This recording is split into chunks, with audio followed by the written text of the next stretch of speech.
special guest, Darren Elias, 4-time World Poker Tour champion. That is a record. I think 13 final tables, leads he's got all these records. He does a lot of stuff. We're going to talk about poker and more. Darren, how's it going? Good, man. How you doing? Happy to be here. Yeah, dude. I'm very happy you're back because we had a false stream the last time. You're a good sport to give us another chunk of your time, so appreciate that. We are live. It looks like it is working on YouTube, so welcoming everyone. And Darren, those that play poker know you. You know, how can you not? World Poker Tour, one of the prestigious tours. You do have the all-time title record, which is crazy. We're the same age. You're 32, a little younger than me. It's pretty amazing feat. Talk to us a little about how you got started and give people a background on poker. I know your dad. You said you traveled around. Dad was a football coach. You moved a bunch. You were kind of bouncing around, and let us get a little insight into how this kind of came about, how you started playing cards, and the whole journey to start. Sure. Yeah, I started playing cards with my family pretty young. We play not necessarily poker, but we played other games. We played bridge, we played hearts, we played spades growing up. And my father, he coached college football, so we moved around a lot. We were in Tennessee, Louisiana, Pennsylvania, Virginia, all these places. So I was I was a bit of a loner as a child, kind of kept to myself. And eventually, when I was like 12 or 13, I started playing hearts and spades on like Yahoo. So I would play online cards. It wasn't poker, but I'd be playing these different card games online, but pretty competitively. I think in hearts I got up to #1 in the world. And when I was 16 and Moneymaker won the main event, poker kind of became something we started to play. We started to play Texas Hold'em then, and I'd play with my high school buddies, $5 games, and I guess played a little bit online in high school, super small stakes. And then when I got to college, I started playing a little bigger, playing online tournaments, winning real money, and then it started to get a little more serious. Yeah, I'm looking here at your, just going to kind of we scroll through here again, the Hen and Mob stuff. So you got your start in, let's look at basically again the same, January 2008. You were playing poker for a bit then, so for years actually online. So this was your first live cash, first live trip going to Australia. Pretty cool. Nothing too crazy. You make a score, but that had to be fun, right? Traveling the world, going across, playing in some poker tournaments, and at this time, I think you were saying your parents were already, they had understood that you had some money, you were making money in poker, and they were supportive and weren't really giving you a hard time on that. But was there a little resistance at first? Yeah.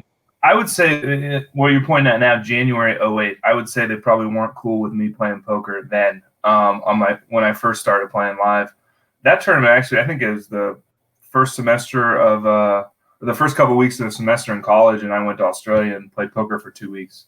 And they weren't real happy about that. And I got some kind of ridiculous GPA. I got like a 0.8 that semester or something. But so why that tournament? Why, like, because I actually had a similar thing where I remember I went to Borgata. It's middle of school for a weekend. I played in 2007 when I was 21. I went up for a weekend, but Australia is like, that's an aggressive trip. How did you say, hey, I'm going to Australia during college to go play? Like, what made you want to go there?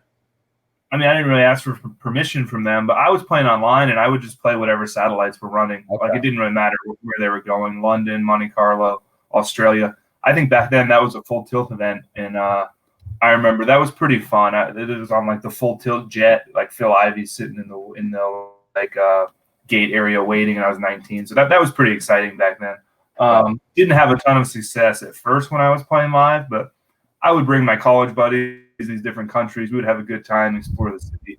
But I definitely struggled a little bit live at first, and it took some time for my parents to come around because I didn't have too much proof yet besides online that this was going to be a viable career. And you were playing water polo in college? You were on scholarship or on what division? What you were in? What, like, talk to me about that.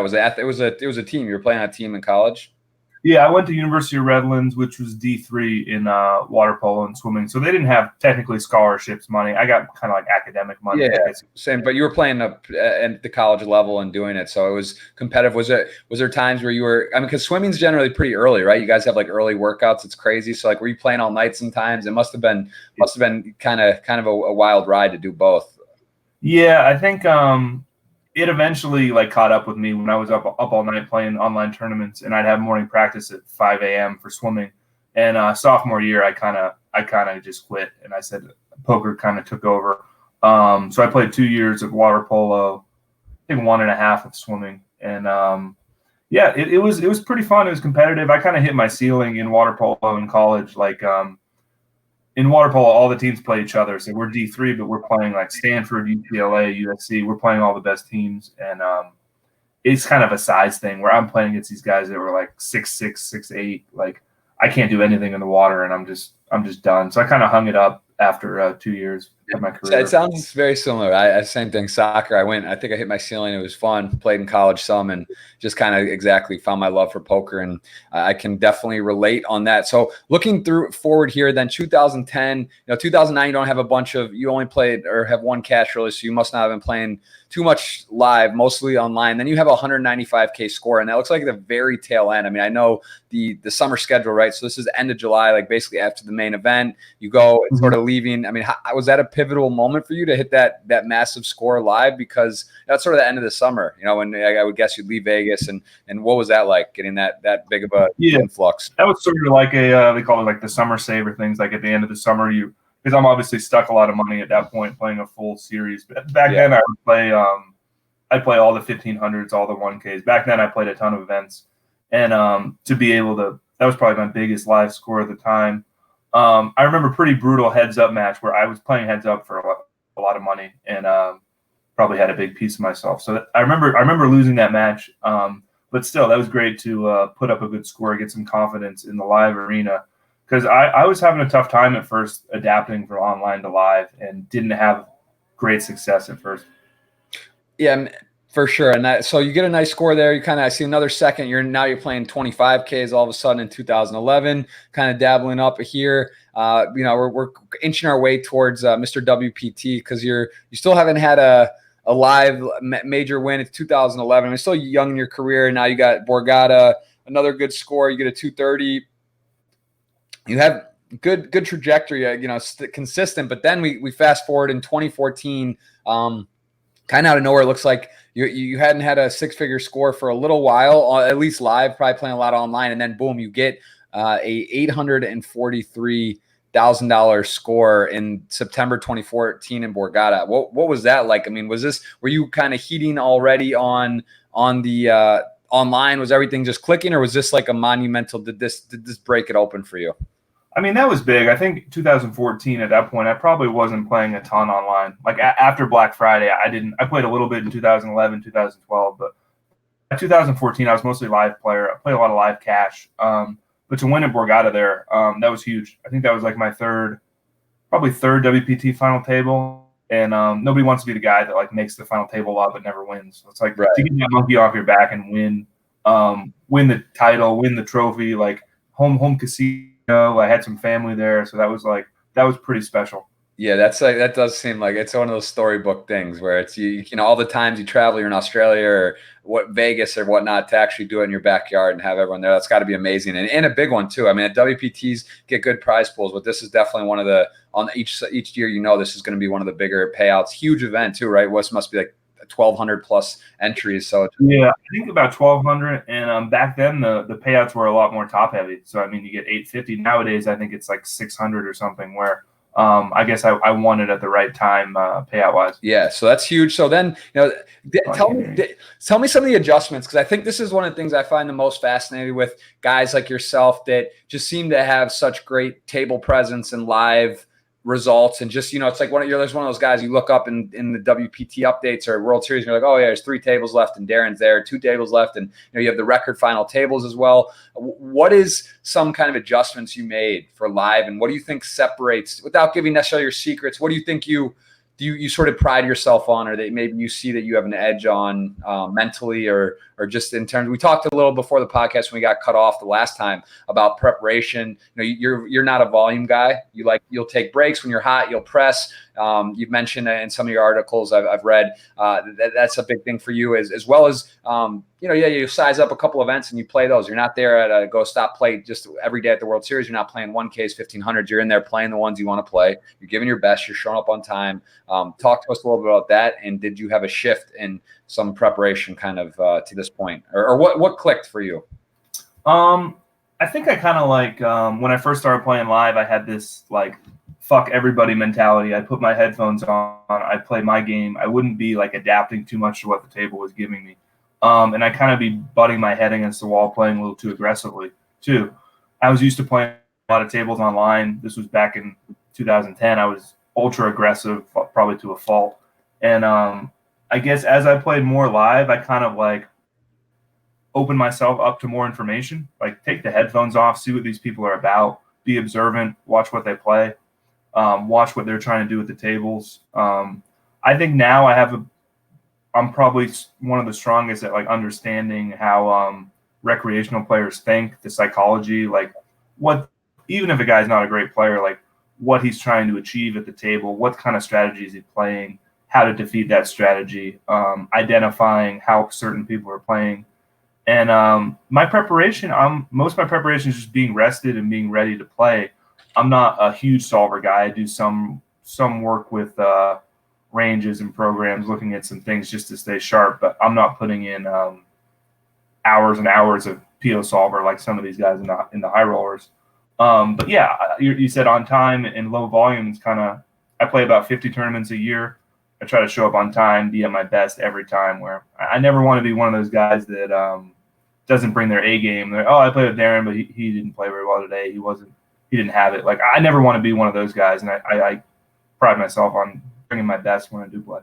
Right. And I mean, I think that's also in terms of confidence and just having that sort of image and that it goes a long way. You know, it's like you want to be that guy when you show up at a World Poker Tour and guys are at the table like, damn, you know, this is not who I want to see. It does help. I'm sure the confidence, you feel that like you're Mr. WPT, and that's a good thing to be. So it does help. And as we look at your Hen and Mob, it didn't take long. It's pretty sick too. To then, you know, obviously like we can click here on the field size just to get an exact number. I think so for the Borgata 3300. Yeah, it was 1226, which is just insane.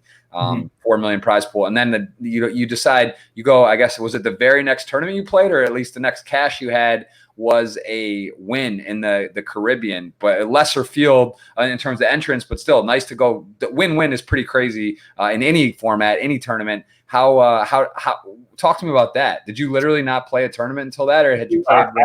I would guess that's the next tournament I played. I don't remember playing in between there, but that's just a matter of like when things are clicking and you're running hot. Like sometimes you sit down and you feel like you have a good shot of winning the tournament even when it starts, especially with these smaller field things nowadays. When you're playing well and running well, it's just confidence and momentum. And yeah, you need something terrible has to happen. Otherwise, you feel like you're going to make the final table or you're going to win the tournament. And I had that going at that point for sure. Yeah, that's pretty cool. I mean, it's got to be rare. I mean, it just almost never happens. Someone to go back-to-back tournament titles in a major series. So yeah, so all of a sudden you win 2 WPTs out of nowhere. You know, now you have other scores. Third, you talk to me about the WSOP versus the WPT. So it's not like, you know, it's again one of those things. Tournaments, variants. People maybe don't understand. You could play the rest of your life in the WSOP, a lot of events, and never win, and you could play whatever and do better in the WPT and have 2 more titles. What is how does that speak to, you think, your game, or is it just variance? The WSOP, give us an understanding on why maybe the structures are different, or why you prefer per se WPTs, or if you think there's just, you know, how that kind of looks and why maybe you've done better in WPTs, or how do the structures differ? I think the structures are a little shallower in the World Series, especially for the smaller events. Like when I was playing those 1500s and those 1Ks, if you don't get something going quick, you're going to be short and kind of out of there. Where a WPT, you start with 200 blinds, super slow structure. Most of the time you're through day one without being under too much pressure. Where World Series events you kind of have to get lucky. And then even deep in the smaller events, it gets pretty shallow deep, which means you're going to have to win some pre-flop all-ins. Which the WPT, some of these ones I've won, I haven't had less than 100 blinds the whole tournament, where like you can just kind of like cruise and make the final table and win the tournament. That doesn't happen too much in the World Series, in my experience. Maybe in some of the bigger events, if the main event or something like that. So I haven't done well. I mean, some of it is variance, where like I'll get a huge flip for all the chips, 15 left in the World Series, I lose. In the WPT, I get kings versus aces with 20 people left, and I hit a king and I win the tournament. Like those are things that have happened, and it's just I tend to run better in the WPT spots than the World Series spots. Right. Yeah. And I mean, yeah, it makes sense. Again, it's of course variance. You're very used to this in tournaments and understand it. Some people, yeah, it might look surprising how the differences are, but of course that makes sense too. Deeper structure. You're also playing. You're going to a WPT, and that's your thing, right? You're there for one event. It's great structure. Whereas the World Series, you're waking up and you file a lot of these 1,500 3Ks and stuff. They're just as you said, you have to get pretty lucky, and also field size, I guess, are a lot bigger in those too. I mean, you're talking 2,000-3,000 some of these events versus. As I've gotten older too, I've had a harder time with the World Series schedule, like being out in Vegas for 2 months or something. Even now, I break it up into 2 trips. But like having a family, having a child now, like I can't be out in Vegas for 3 weeks, and even if I am, I'm not enjoying it by the end of it. I want to be home. I can relate to that. You are a father of. Explain that. How has that been? You have a daughter, correct? Yeah, I have a daughter. She's almost 2.5. Yeah, it's man, it's funny. The parenthood is definitely different. How has that affected your poker gameplay, like in terms of volume and traveling? Do you generally like to? Do they come, or it depends on the trip? Or are you? I think you've mentioned usually you try to go and you just make it like you're going to play poker because you're there to focus and not take that out of routine. I usually travel by myself. I had them come to the Bahamas, that Baha Mar event last year, and that was one of the first times I brought the family with me. Brought my wife, her mother, my daughter, and I do find it's a little bit of a distraction having them there. Like even when you're playing, you're thinking like, oh, what are they doing? We having dinner? Like hang out with them. So I kind of like to keep it separate. Where like if I'm at a poker stop, I'm there for poker. That's the only thing on my mind. And then when I'm home, it's family time. It's interesting you say that because it's the same thing. I think at this level as well, when you're playing these type of buy-ins and these type of competition and people, it's harder. It really is like those things matter. It's like on your dinner breaks, you don't want to be, the second it's almost like you're obligated and you want to be with your family, but then it's like, I need to relax. I need to think about it. I want to come back and like not rush in. And I want to know what my table has, the chips that are there, how stuff's going, and be in the zone. And then you kind of aren't able to just based off of, it makes sense. So I can feel that as well. It's tough. And I think at the highest level, when people are at their best, you really are just dialed matrix in the zone, focused and no distraction. So it's a tricky thing. And I think that makes sense. And your family's obviously supportive. Your wife, how was that with poker for her? Was that a problem? You guys started dating? Did she have a little gaming background and understand it? Or do you have to explain? Does she know the rules? Could she hold her own in poker? What's her? She's not much of a gamer or a poker player. I mean, she knows the rules loosely, but she kind of, when we first met, she saw I treated it like a business and treated it seriously, where I wasn't some like crazy gambler in the pit. Like I kept sheets, I have records, I was certain stops I'm going to, evaluating myself, things like that. So she's always kind of understood how I deal with it. But she's not. She doesn't play at all. She's not in the game. But very good with me traveling. Where if I have to go to a stop for a week, it's fine. Like I got to do what I got to do for work, and that's great. I really appreciate that. Yeah, that's huge for. I mean, I think that's the thing too with poker. It's huge. It's great it's like you get the freedom to do what you sort of want when you want, but it's also some tricky times you got to go away, or you got to be up all night, or you got to do things that are different. So to have that support, you can't have someone down your throat. What are you doing? Or on you, or giving you a hard time. You got to go there and know, like, all right, I'm here to relax, enjoy, and that's great. Sounds like you have that. Tell me, since we're on the subject as well with the family, the articles came out. This was a pretty scary situation you had where you had. I mean, I'll let you tell the story, but basically you had someone intrude in your home and your family. What happened with that, and how can you maybe share a bit on what that experience was, because it's pretty traumatic. Yeah, that's definitely been one of the scariest thing, if not the scariest thing that's ever happened to me, for sure. So I was in Vegas playing. I had just played the LAPC final table in early March. I was there playing, I think something at the Wynn, and I was about to go to Bay 101. I was in Vegas. Middle of the night, my phone goes off and the alarm's going off my house. Call my wife. She's like, I don't know what's going on. Basically, this guy tried to broke into my car, opened the garage door, tried to come in the house. The alarm went off. He ran away. And we weren't really sure that was what happened at first. The cops came. They weren't sure. No one was there. So we didn't really know what was going on, but something had happened, and I came home. So like I was in Vegas. I was supposed to play, cut my trip short, come home, do like a little security, put up cameras, tighten security around the house. And like 2 days later, after I get home, my wife and I are out.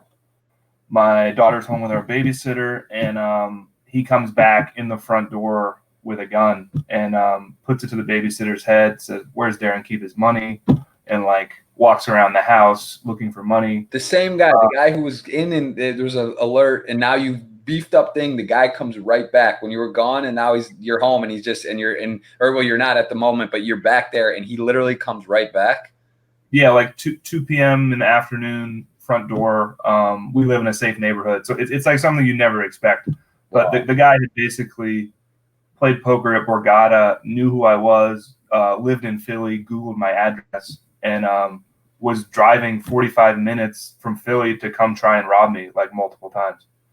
And I didn't realize that. I remember hearing the story was pretty crazy, but I did not know there was like the first part, and then he came back, and then that happened. I mean, so he actually came and got the hold of it, and then what happened? They caught him, or how did it? Well, he like locked the babysitter in a bathroom. He was in the house, didn't find anything, like ran away fairly quickly. She crawled out the window, ran to the neighbor's house. Oh my God. So then the neighbors call me. This is one of the scariest phone calls I got. They call me and say, there's a guy with a gun in your house, and your daughter is still in there. And like, you never want to hear that, because I mean, they had put her in a room by herself while the guy and the babysitter go around the house looking for money. So it was just awful. Cops are surrounding the house when I get home. But he was still there. He left. No, he had ran away. Okay. So that was good. And then holy shit, man! You must have lost your mind, because you're in there. So now the police are outside your house, and you're like sweat. You don't even know if he's in there with the baby. It could be like some crazy. Obviously, he's a lunatic to do so. I mean, so anyone who thinks of that, even so, you just don't know what could happen. Yeah, that's. And it could have been so much worse. Like, nobody got hurt, nothing was taken. So I mean, you have to focus on the positive. But he gets caught a couple days later, and we're going through the court stuff now. He pleaded guilty. It looks like he's going to get somewhere like 13, 14 years.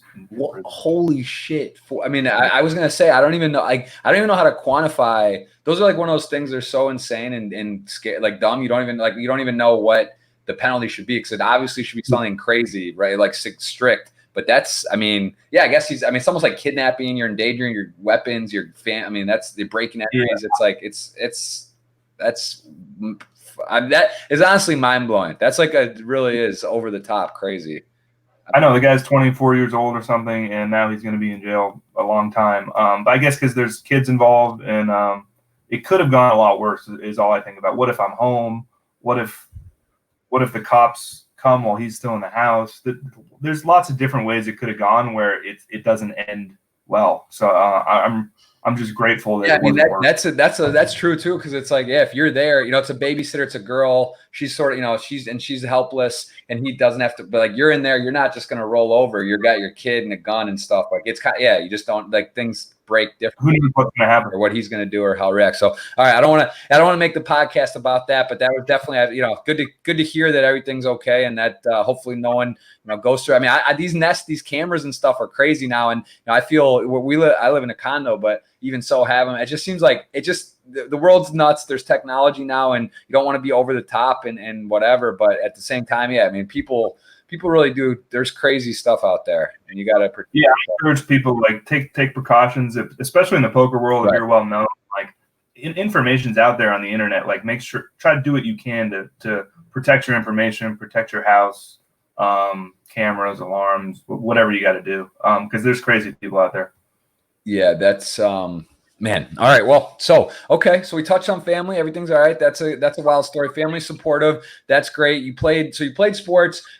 You've now you're into poker. What other have you gotten? Would you say your love for the game? Like, are you in there just hungry? Is it the same for you? Do you have a goal? Like, give me some of your goals. You're the 4-time WPT winner, champion, which is cool to break the record and have that. That's really, it's like Helmuth has the bracelets and hold them. The WPTs are even, they're just way less, right? Like, he has 15 or something bracelets, but you're talking about 50, 60 events a summer. Some of those bracelets guys won where there was really small fields back then. So to have like the the kind of tour, one of the marquee tours, to have that record's great. Like, do you have a thing like, I want 10 titles? Do you look at like what motivates you, what drives you, Hendon Mob stats? Like, are you looking to be like, do you have money list goals? Do you have title goals? What kind of gets you excited?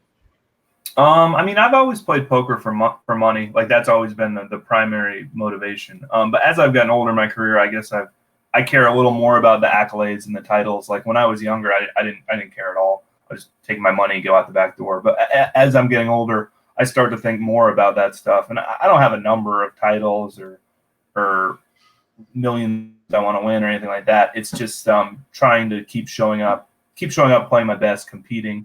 And I would like to win a bracelet at some point. I've been close a couple times in that Deuce to 7 event. I think I'll probably get that one eventually. That's my best shot every year. And I think we'll clip that when it comes. They called it right there, Deuce to 7. I'm actually learning a couple of mixed games right now. That does seem like a fun one. It seems relatively easy, not easy, but just that it's not as quite complex. Like, there's a lot more bluffing. It's like kind of gangster old school poker, right? You get to pull bluffs, and it's a reasonable size one. So it sounds like a fun game. I kind of understand, but I haven't really looked at it all. But how many people does that get for the 10K? Usually 100. About 100. Yeah. I think I got third this year, and I got third 2 years ago. But I think it's one of the purest poker games around. The strategy is very simple. There's just one round, one draw, another round, and it's over. No community cards or anything. It's very psychological, and it depends who you're playing against. And simple strategy, but very, very complex game, I guess. Yeah.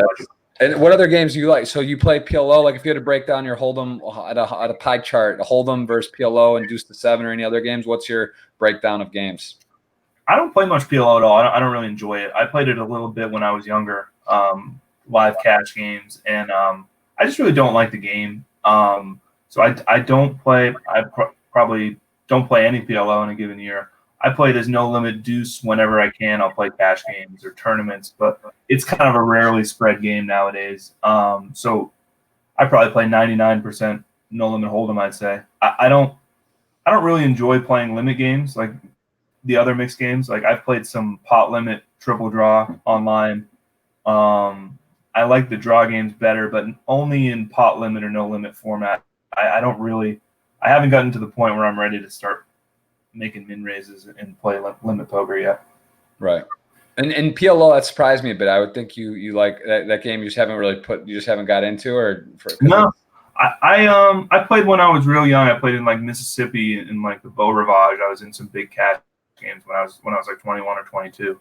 But I never really stuck with it, and don't like it much in tournament format. So I haven't really played it. And I want to talk water polo. You did that's it's a tough sport. Dirty stuff. Like, was it literally like that? Like, is it guys have just I mean, I'm sure if you find the wrong guy, right? Like, there's all kinds of crazy stuff going on. I mean, that seems like almost just to a point of just being so annoying. There would be like just always to deal with. Brutal sport. Like high school wasn't too bad, I guess. I mean, you get an occasional dirty player or something. I mean, I remember you went to Pioneer, I think, in Ann Arbor. Yeah. Ann Arbor, yeah. We would actually drive up and play in Ann Arbor because on the East Coast there weren't too many high schools that had water polo. So we'd kind of find each other and play. So I mean, you'd have you'd kind of hear ahead of time, oh, like number 6 on Huron, like this guy's dirty. And then you get to play him, and he's underwater, like punching you in the nuts. So it's just brutal because anything underneath the water goes. You can't see it. Has that gotten better? Is there like camera, now like technology, or do they have any stuff for underwater in like the big events or college stuff? No, I mean in the Olympics they have underwater cameras, but the ref can't see that. He's just looking above the water. So there's a lot of jostling for position, like grabbing suits. You're doing what you can underwater to try to get the ball in the goal. Yeah, I mean, it seems like a fun sport. Just seems pretty crazy. What position did you play?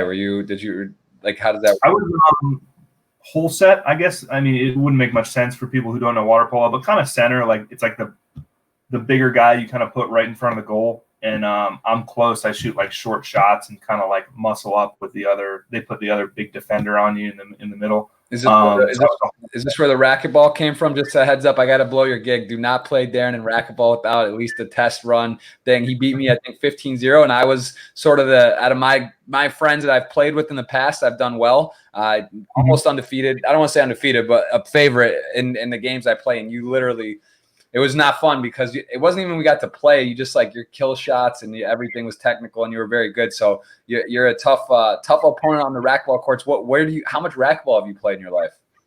I played with my dad growing up, maybe like once a week or something. Racquetball is one of those things. There's like a steep learning curve where like if you're just a good athlete and you hop on the racquetball court and play, I'm probably going to shut you out. But like a racquetball player, a guy who plays racquetball a lot is going to be fine. So it's a steep learning curve. I've pushed it a little bit, and I tried to play a tournament once against like real racquetball players. And honestly, now I don't have the endurance, and it's the cardio I can't keep up with. Well, luckily your serve though, you can rely on your serve. It doesn't matter, I don't think, your cardio and a lot of the people you'll play. But yeah, it's a tough game. It's fun. It's good exercise if you can find a nice even match, which yeah, I don't know. Good luck for the poker circuit. I don't think you're gonna find anyone.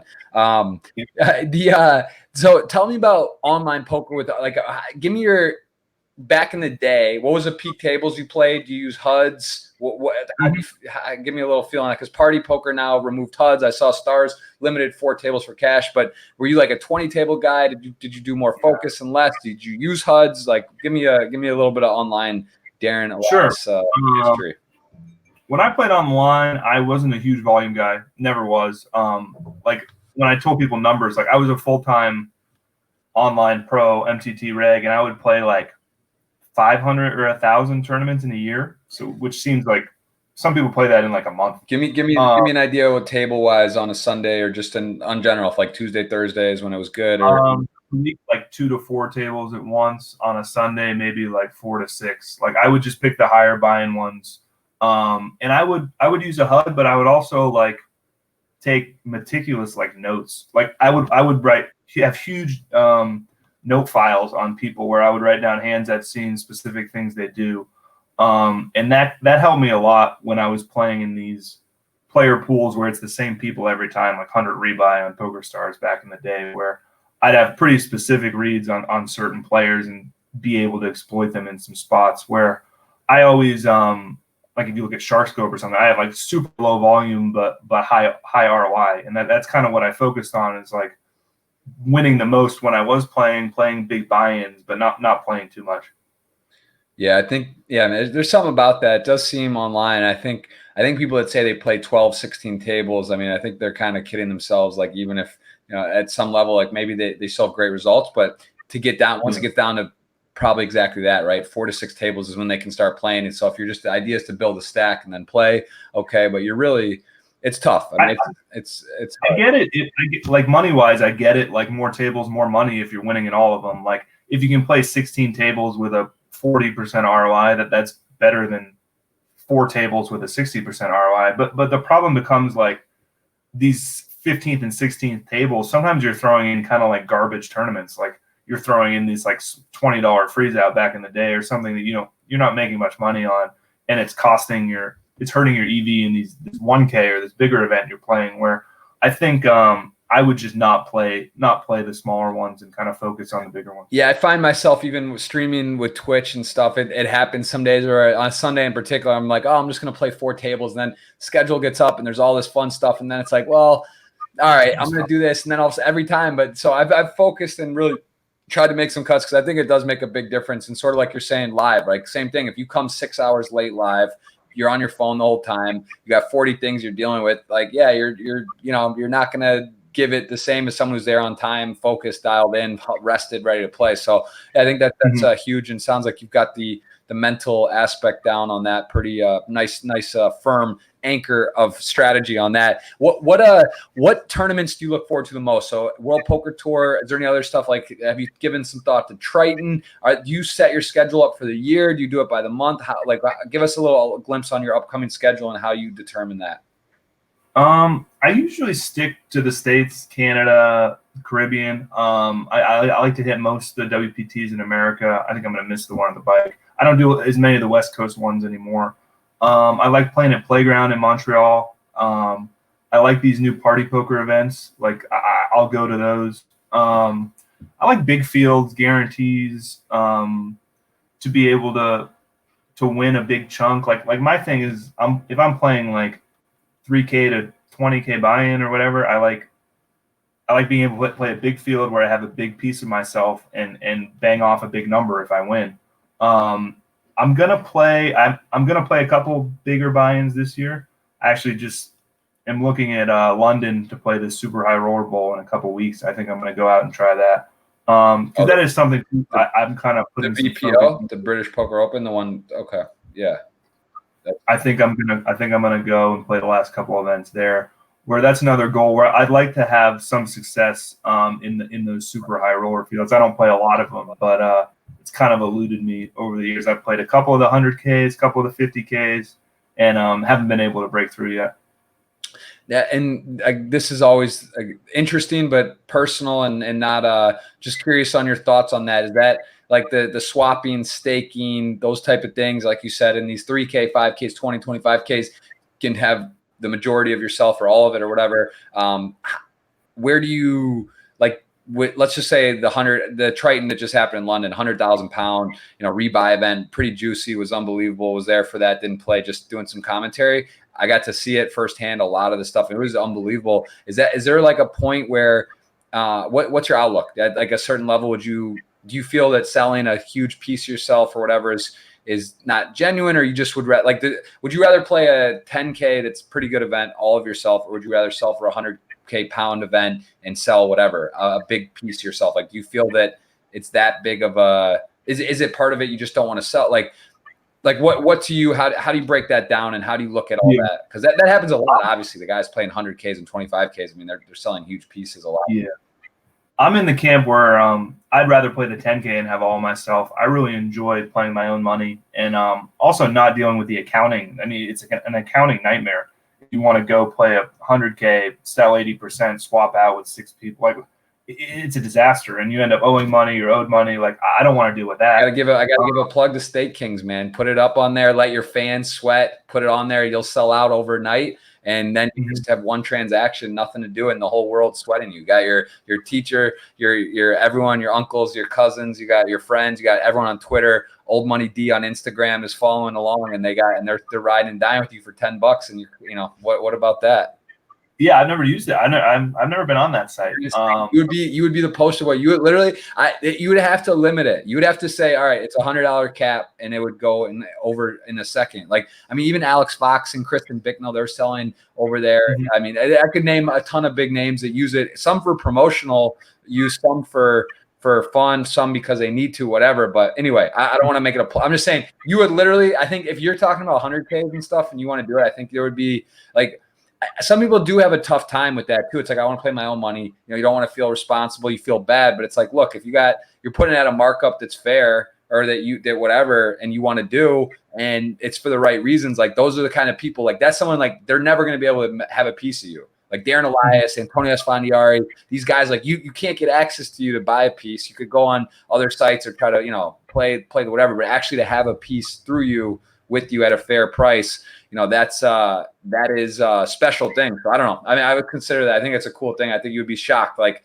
how it works and how fast you would just sell out. And I've never thought about that. Usually for those bigger buy-ins, I usually sell to a couple people. Yeah, no, I mean, that's another thing too. Obviously, you have people that believe in your game, or and would take chunks, so that's pretty easy too. But it's also, it's another way to do it. You could even, if it's like, oh, I don't want my buddy to be risking 50K in 100K, but like he wants 10K worth, but then I want to sell some. Yeah. Anyway, we could talk about that later. Definitely something I think you would be interested in, and would do. It would be like a fire sale on there. So yeah, it is. There's definitely something to it though, like in this super high roller scene where you see these guys win these huge numbers, and then you hear through the grapevine, he had 3% of himself, or he had 5% of himself.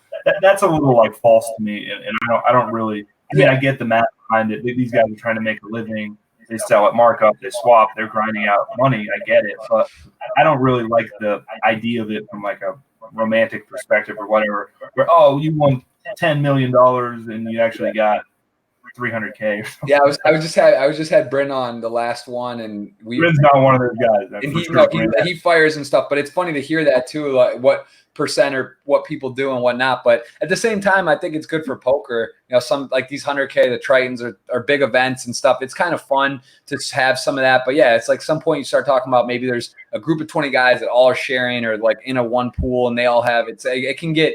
Yeah, there is something unromantic about that aspect, and I think it's got to be in context, and there's ways to do it respectfully, responsibly, and make it fair and fun. But I'm with you on that. I would say, like, if you're looking at those are juicy, man. Like they're looking at some big stuff. Like that's as long as the market is there and there's these recreational players who want to play that big, they want to play $1 million tournaments. As long as those guys are there and they want to play, like this is going to keep happening. I mean, poker players will pool their money and put the best players up against them. I mean, that's what's going to happen. That's what's been happening for years. Yeah, for sure. It's very interesting. I mean, it's cool though. Hen and Mob does the list where they show like under X amount of buy-ins and these different things, because it's like also Kerry Katz, you know, you got to respect him. He does a lot for Poker Go. You start throwing these 25K, 100K Arias 5-7 times a week, guys that live in Vegas. They're just, you know, they're shooting up the money list like 20 million, 50 million, 30 million in earnings. Guys are just like, you know, they might be losing or breaking even on those events. So it's kind of it does kind of jade a bit the statistics.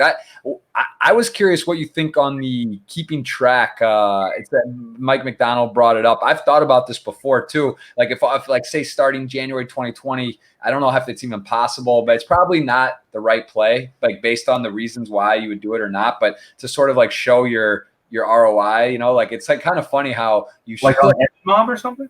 Yeah, like just like it's like your net, like showing, you know, like I mean, probably not good, because then it's like you got then even like for recreationals or people like they want to go play, you know, they want to go like family men and guys that go play and they show whatever. If they actually showed like what they're at, that's probably the reason why it'd be bad. That would be awful. I mean, you're shining a light on losing players. Like nobody wants to see like, oh. To be fair, I agree, but it does that online, right? Like the ROI and the shark scopes and things. So I mean, it's sort of the same principle, right?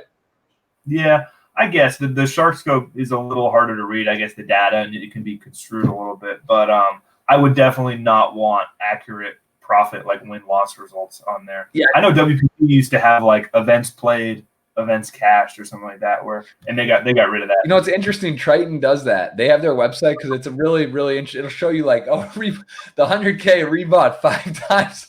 It shows like everyone's life stats on there, which it's like, because these guys, it's almost like legacy grinding. You know, they're having fun. It's like Paul Pois, guys, Asian guys, and they're like keeping score and they're just having a good time. And then the pro come in, but for that reason, it is kind of like it's good and bad. But it's you're gonna scare some people off, or it's gonna be embarrassing to some people. And I think that I'm curious. I'd love to know all that information and see it. I don't think it's something that should be like publicly available. Right. Or you could opt in or something, or if you wanted to do it, show it, and like there's a way to track it. But then it becomes like, then people don't and do, and I don't know. Anyway, it's an interesting thought. It's curious, these money lists. So that's cool though to know that does. What about like GPI players, that type of stuff? Like what's the highest you've been? Do you go for that stuff or not really? Because you're not playing enough volume, right? I mean, you're playing. Yeah, the highest I've got is like 10 or 11 or something. But I don't realistically with my schedule. I don't really. That's probably as high as I could get playing like 50 tournaments. That might have to be like in 20 years if poker's still around, or what's going on like after kids are through college, you make like a year comeback. I think the same thing. I'm like, man, I want to do this. I want to stream all the time on Twitch. I want to go to all these live events, but then I'm like, you know, it's just not really possible. It's like a married kid.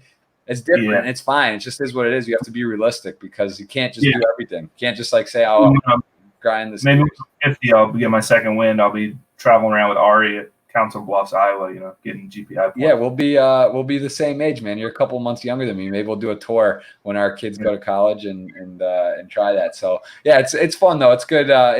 Poker's great. I want to hear your thoughts on. You're in Jersey or in and out of Jersey.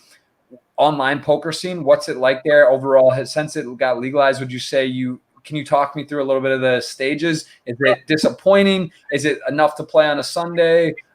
Do you think it's got a future? The trajectory now also PA is kind of supposed to pass or did pass. It's looking to go through. What do you think about the future of online poker and just in general right now in Jersey? I don't play a ton of it now, but when it first launched, it was really good. I'd say when it was just Jersey, the cash games were really good. It's kind of like the Wild West of like old online poker, where like everybody would play everybody. Nobody knew who. Like nowadays, online cash games, the game selecting is absurd. Where like nobody plays anybody unless they're sure of they have an edge at high stakes, which I can't really deal with. That's never been my niche where I bum hunt games select online cash games. And yeah. the action was very good when it first started, and I could see that happening again as new states get introduced. The first like 6 months or a year when a new state comes online, you're going to get some guys that'll come in and probably drop big money playing cash games. The tournaments don't really do it for me. Prize pools, fields not quite big enough. But I think as more states get added, it could become decent again. I think if we got some of the bigger states like New York, California, we could start to see some big numbers in tournaments, and maybe I'd start playing on Sundays again. If it was like the Sunday Million, you could win 200 grand. I mean, I'd probably play on a Sunday if I could win 200. And I think that's reasonable if we got enough states to link up and do this. But right now, I don't play much at all on the online Jersey side. And so, okay, so that's the online scene. Based on what you're seeing at a lot of World Poker Tour events and whatnot, my feeling is poker's booming live. It just seems crazy. There's new stops, new tours, new smaller series circuits, stuff Party Poker's doing. There's WPT, WSOP, EPTs. There's all kinds of stuff. There's new stuff. Triton's got the high roller thing going. What's your perspective? Because as people may say, poker's getting tougher. There's more information. There's solvers. Want to talk about Pluribus? You were part of that study, which I saw some articles on. That's really interesting. Wanted to hear on that too, sort of on this subject. But tell me about live poker. I mean, it seems like I think live poker has a future, right? Like always, like people love it. The poker's good. There's content out there, and people may see a video on Doug Polk or Raise Your Edge or some study thing, right? And like try to apply it, but you can't teach 15 years of experience. You can't apply it all. People make big mistakes. It's crazy. I mean, the live poker seems bigger than ever. What do you think on that? Yeah, people always say live poker's dying. It's getting tougher. I mean, I never feel that way. I think live poker will always be there, especially in the buy-in range, like 1K to 10K or something like that in the States. Like that's always going to be there. There's always going to be mid-stakes poker players there. There's going to be pros. There's going to be recs. The action will be there. And I guess the solvers and stuff have made it tougher a little bit. Like some of the pros nowadays are a lot sharper and you can tell they've been studying. But it's one thing to be in doing simulations all day, trying to memorize what a computer would do, and then getting in game and actually executing it properly against good opponents, managing your live game. I don't think there's a lot of guys nowadays that are probably great in the lab, and then they get to the table and they can't execute like they should be. Yeah, exactly. That's I would echo those sentiments. I think it's got a big future. It's moving the right way. I think poker is expanding, and I think that's just like whether it's Hold'em or you see short deck, which I don't think it's going to quite catch the flame. PLO people thought were going to take over for a while and be their main spread at cash games and stuff. Which I don't know. I see spurts of PLO as well, but whatever. Like it's just poker's timeless. It was 7-card stud, 5-card draw. Now it's no limit Hold'em. Like there's people love games. People love gaming. It's a mixture of luck and skill. It just seems like it's not going anywhere, and it's a very fun time. As long as we can keep it fun and enjoyable for the recreational player, then it's going to be there. Like if it ever gets to the point where they're not having fun and losing, then I guess then it starts to be a problem. But the WPT and most tournaments I play, like guys are having a good time. Pros, recs, like it's serious. We're trying to win, but also it's a fun experience. And I think that's important. What's your thoughts on like the tanking, the time bank stuff? We've seen, Triton introduced the time bank pre-flop. They had different seconds for flop turn, which is pretty advanced and cool. We've seen now that most of the tours add big blind ante, speed stuff up. So there have been some innovations in the game. What is your thoughts on like the tanking pre-flop and sort of the all like covered up, like and just sort of robotic stuff? Like, do you feel this is a issue? How do you like you call clock on people and stuff? Like, what do you think with what's happening with that? because most of the tournaments I play in are in America or Canada, I think American players are pretty good. Like they play quickly, they don't waste a lot of time compared to the European players. Where like when I go to the World Series or I play these party poker events, I'm shocked at how slow people are playing, and a lot of it is in spots where they shouldn't even be thinking. Like I mean, this guy's a pro, he's been studying, but it takes him 30 seconds to know how much to bet on like King 2-2 when he opens the button and the guy defends. Like you know what you're gonna do. What are you wasting time for? So I think I'm not the fastest player, but I'm not going to waste time when I don't need to. And if I have a tough decision, I'm more likely to spend a lot of time on one decision than like hand to hand. I'm going to be pretty quick. And I think that's the important thing is like when you don't have a decision or when you have an easy decision, let's act quickly. And then that kind of gives you a little more credit if you do have a tough decision. That's usually how it works. Like once or twice a day, you have a very tough decision where you need a couple minutes to think. Is generally how it works. And I found since shot clocks have come, like when I've gotten used to playing with shot clocks, I've started to clock people more quickly. And I think that's good. And I think everybody who plays with shot clocks, because if you play with a shot clock all the time and then you're in a tournament that doesn't have one, and the guy's playing slow, someone just clocks him and it's no big deal. For sure. Tell me, and again, the pluribus experiment, where this is pretty revolutionary, kind of scary for gaming poker. You know, backgammon's been solved. Poker's like, you know, you say heads up, or there was this thing with the Carnegie Mellon. I guess this was maybe the same group or similar. Talk about poker and being solved is sort of a threat to the game and online in particular. What was this about? How did you get involved, and what was the experience like? Yeah, those guys reached out to me, I guess, in March and wanted someone to like test their like AI bot. And I'm kind of a nerd. I've always been interested in AI and games. Like I watched that like AlphaGo documentary on Netflix. I thought that was amazing. I think that stuff's cool. I gotta see that. I'm making note of that actually. Check that out. Like machine learning, and this is all like narrow AI, where it's an artificial intelligence who does one thing. This thing just plays poker. And in those kind of fields, AI has gotten superhuman in almost everything. I don't know anything we could really beat. You can't really beat an AI in a game anymore that I know of. So they reached out to me. I thought this would be cool. I'm not an online six max is not my forte. Like I can play and I'm decent, but I'm certainly not Red Baron or one of these guys. So they chose me. I played a couple thousand hands against it, and it was awful at first. It didn't play very well. And I was kind of working with them to like troubleshoot it where it was weak, where it was making mistakes. So they would like, I don't know what they do, feed it data, feed it my recommendations, and it would come back the next day way stronger. So it went from being, I was crushing it like 30 blinds per 100 to then the next day, 10 blinds per 100. The next day we're even. And then by the end, it was winning against me. I think some players beat it, but it ended up winning small against me in their form. But was it you in 4 pros and pluribus, or was it you at pluribus and ran a computer? Like how did it was 6 max or what? Yeah, it was 6 max. The format I played the most, and I played it first, was me versus 5 copies of the pluribus. So I'm playing against 5 bots.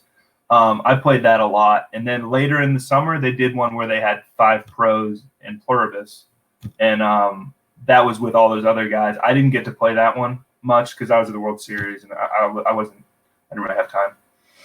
Interesting. Yeah. Interesting stuff. It's the AI whole topic on everything, right? Just technology, if we're in a matrix or not, simulation, these type of things, it does get kind of scary because it puts it in perspective how smart computers and, you know, how wild it can get. Also with like crypto and stuff, Bitcoin, these type of things are pretty prevalent in poker. Are you a believer in blockchain and in the future of this stuff? Is that something that you believe in and you like? Do you think it's good, or do you just, or whatever? Do you have any feeling? I guess I'm a believer in it. I'm not huge on the technology. Like as an investor, I've like diversified with some crypto over the years a little bit, but I'm not huge into the technology where I know enough to like talk knowledgeably about it. Yeah. I think Bitcoin is good, and it's a good hedge against governments doing stupid things and money, inflation and things like that. I think it's a good hedge. But besides that, I don't know too much about the tech.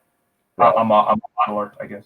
Right. Well, yeah, no, it's one of those things in poker. I think everyone's kind of either dealt with it a little bit. If you play at the high, a fair amount of poker online, it's easy to get money around, help with stuff, and it's interesting. I just think, I think I think it's a good thing to have or a good thing to use case. And I know that our future of there's some changes happening with online too, player to player transfers and all kinds of things. It's tricky with poker, and that's a big fight is regulation. How is money laundering? How is stuff, I think that's unfortunately the problem too. It's like the interstate stuff. It's about taxes. It's about money. How do all the states coexist? Is it fair? Do they share? And it's just frustrating to see that it hasn't really happened yet, where like states can just sort it out. Like it's so crazy, like the UK or other parts of the world where it's like daily fantasy is legal. I mean, it's amazing how it like slipped through and how archaic these the justice system and how just like it's just so complicated and like how I've heard of guys like driving across a state border to set like a daily fantasy lineup and then driving back Sunday morning they have to go set their lineups and come back. And I know, I think ACR uses Bitcoin for like transactions, deposits, cash outs.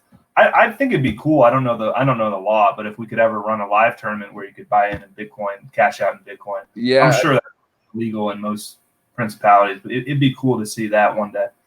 Yeah, well, I know they just set that Guinness World Record. They had that big event. They paid $1 million out to first in Bitcoin. It was sent out, and I actually know the guy. You know that guy, Rafael Morales, the Brazilian, Rafael. Oh yeah, he's a nice guy. Yeah, GM Volter on Stars. He won it, and they like shipped it in BTC $1 million, and it was a record. Congrats. So he's a great guy. Yeah, that's cool. But I'm with you on that.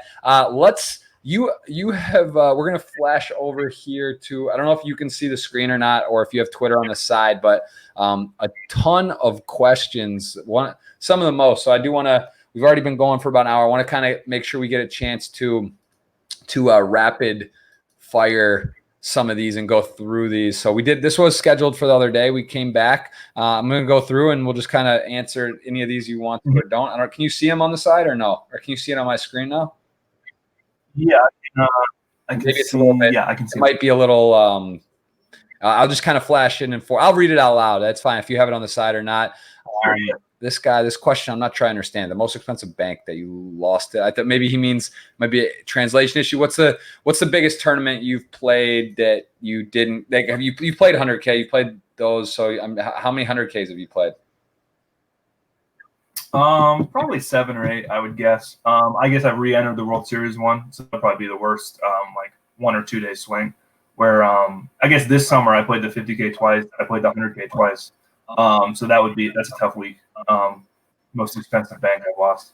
And just to touch on mentally, are you someone that you try to stay pretty balanced, whether it's high or low? But like it's always easier when you win to feel good and whatever. But when you lose, or if you bust a tournament, it's not fun to bust any tournament. To bust like what the feeling for you? Do you remember entering the 100K for the first time or not cashing one and like that kind of like after is a little extra, like you got to take a couple minutes. You got to, because then it's not, you got to talk to the people that had a little sweat. It's just like you just don't feel good. I know the feeling.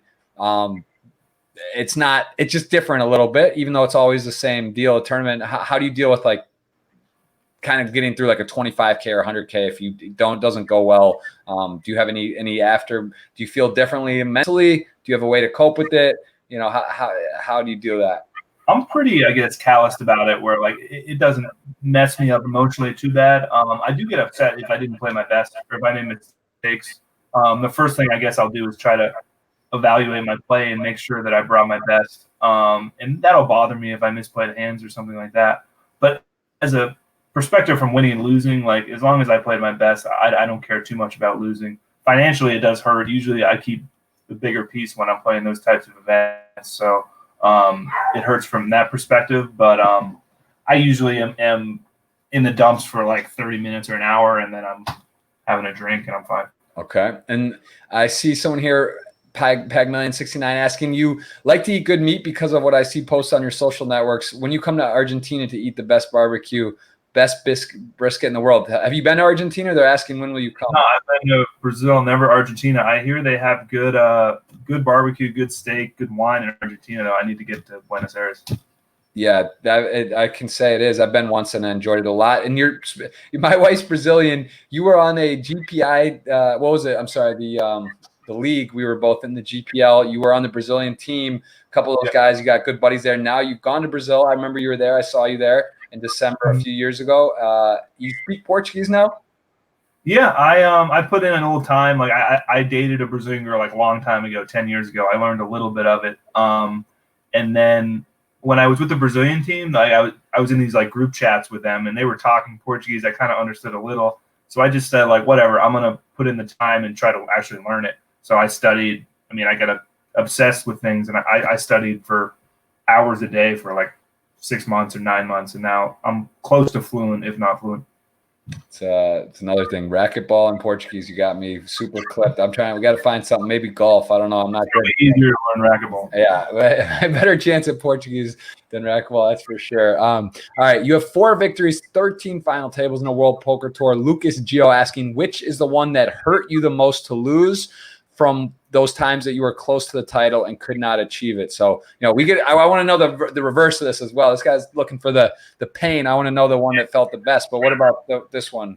What was the one that you kind of like you thought got away? I think the WPT Champions one that you had just won your 4th, right, this last summer. And I remember you and Waxman and maybe Matthias or what was it, were three-handed. And I think you lost aces to Waxman's jacks or queens to his jacks, something like that. I remember maybe it was queens to jacks actually. And you would have maybe had a big lead or knocked them out. What was that one of them? Yeah, I mean, I've had a couple like that where three-handed I've lost pre-flop stuff where I'd have like 90% of the chips heads up. But those don't bother me that much where it's just like a cooler, right? It's like, yeah, like you would be on the other side of it as well. You would have had the worst in one. Or there's a couple I've lost three-handed where I think I could have played better. And those, I think I've gotten third maybe 5 or 6 times. So I guess maybe Choctaw. I played one where a recreational player won. I was three-handed. I think I had the chip lead at one point. That one was frustrating. LAPC this last year, I think I played okay. That one was frustrating because it was $1 million up top and I had the chip lead. So a lot of these three-handed ones, not the ones where like I run bad, but the ones where maybe I could have done a few things differently and played better. Those kind of haunt me. And is there one that stands out? I mean, the Borgata one I would imagine has to be. It was the first one, it was the biggest one. It was your backyard. Is that the greatest memory? I mean, yeah, that was cool. That was probably the one that was the most important. And then winning the 4th one at Aria, it was neat to do something no one's ever done. That was fun, and that was the start of like a good summer and a good run. So the last Aria one was nice. That was 2018 or 19? 18, right? Last summer? 18, yeah. Or summer before. And so the WPT Champions was scheduled right after that. You won 4, you were three-handed. Would that have counted for 5, the WPT Champions, or does it not count? I think they say that doesn't count because it's invite only. Yeah. Okay. So that hurts a little less then because they would have. I mean, to get 5 is going to be tough for anyone to catch that. Toughest spot you've been put in life or in poker? We already discussed the life one. I would imagine that's the most tough. There was that. I mean, I don't know. I hope that's the toughest. If not, there's man. Was that it? Yeah. Life wise, dealing with the robbery has been really tough, especially like. I mean, doing what I do, I travel a lot for work. My wife is home sometimes just her, my daughter, the dog. That's tough to deal with when someone's trying to rob you or trying to threaten your livelihood. So like dealing with that has been tough. Like especially right after it happened, like when the guy was still out there at large for a couple of days, that's a terrible feeling. When like a guy came and tried to rob you and then he's still out there. That was a scary couple of days. Did they have it on camera or something? Like I don't get. How did they actually get him? There was some camera. There was a sketch, and I think he ended up telling somebody, and they ratted him out. I think that's what ended up happening. I don't know too much about it, and the court stuff's not done, so I don't know what I'm supposed to say. But that was definitely the toughest thing I've dealt with. Yeah. Okay. And so in life, and what about in poker? Have you ever had a pretty sick downswing, or have you had any adversity? Did you go broke, or were you one of those guys? I saw you deposited 75 on, I think, your account, right? You kind of ran it up. It's a similar story. A lot of people, right? You put a 50 on a couple times and get going. But have you ever been up against it? Have you had any like? mean, I've had some downswings and I've faced adversity. I've never let it get all the way down to the felt where I've been broke. I guess there was a time playing online where I was backed. Things were tough. I was kind of grinding it out, and playing live, I guess transitioning to live. I think I had a stretch of like 50 or 60 tournaments, something like that, where I didn't cash. And that was a tough stretch. And that was when I first started playing live. And I kind of had to. You said 50 or 60 live? Yeah, I think I had like 53 tournaments in a row or something where I didn't cash live. A 53 live tournament, no cash. That's got to be I mean, that's crazy. No way. I honestly, I can't believe that's got to be a motivational moment out there. Darren Elias, this is like some Einstein or Michael Jordan cut from his high school team. 53. How do you even go to that's crazy. You dropped the needle. You're going through my head and mob. Oh, you probably weren't playing much live. And I think it was like 09. No, I was playing. I was just out there losing. And geez, so I mean, what would you attribute that into in terms of, you said you're maybe too aggressive, doing some stuff, probably not giving it your best, not being there on time or doing some stuff. But was there, I mean, you must have been running not well either. Like it's hard even to be like a total amateur or nobody's going to, that's hard. That's a hard record. That might be an actual record. That's not a record I want to have. That. Yeah, I mean, I wasn't playing well in those fields. I was playing this online like hyper aggressive strategy where like we're 20 off the money and I'm going broke like 3-bet, 5-betting ace-8 offsuit. Like that's something that just doesn't need to be done. But back then it was good online, and like I kind of would do it live as well, and it just wasn't good poker. Okay, so yeah, there was like some 50, 100, 200 blind bubble punt stuff like that. I mean, you were really going. Absolutely. That's funny because if you would think after like 10 or 20 or 30, you may be like, you know what, I'm 10 away from the money and I have 100 bigs. I'm gonna just sort it out. But yeah, no, I've always been pretty hard headed, so it took 53 to kind of get the message there. Man, all right, well there you go. So that's some adversity for sure. Are you a teacher in U of Redlands? What do you teach there? Is that where you went to? That's where you went to college? Yeah, that's where I went to college, and I actually went back in March and talked to some students. Like they have a class. It's like a seminar called Poker in Life. So one of the professors is like into poker, plays tournaments, and I came back and did like a couple-hour lesson talking to students, taking questions, little strategy. So I've been a teacher at Redlands once. I'd love to go back and do it. It was a fun experience, but not full-time or anything. Okay, so you do get back there now and again. That's nice. Your teacher's into it. How did you start playing poker, guys? You can go back, and that was talked about earlier. Any more unique haircuts in the future? I did catch this tweet. I might have to go find it. What happened there?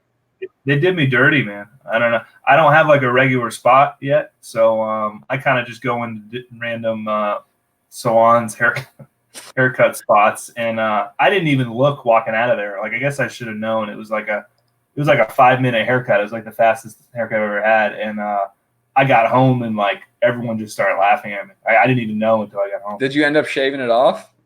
Yeah, I had to go back somewhere else the next day and get it fixed. That is a crazy thing, man. That guy should be shut down. There should be a license. That's not even like that. I don't cut hair. I could sort. I mean, same. Like that's like intentional, man. That was definitely. Yes, I mean, I didn't even look. I like gave the lady a nice tip, and I was nice. I didn't even look. But she was nice. She just didn't have it right. Like she's like a one. Yeah.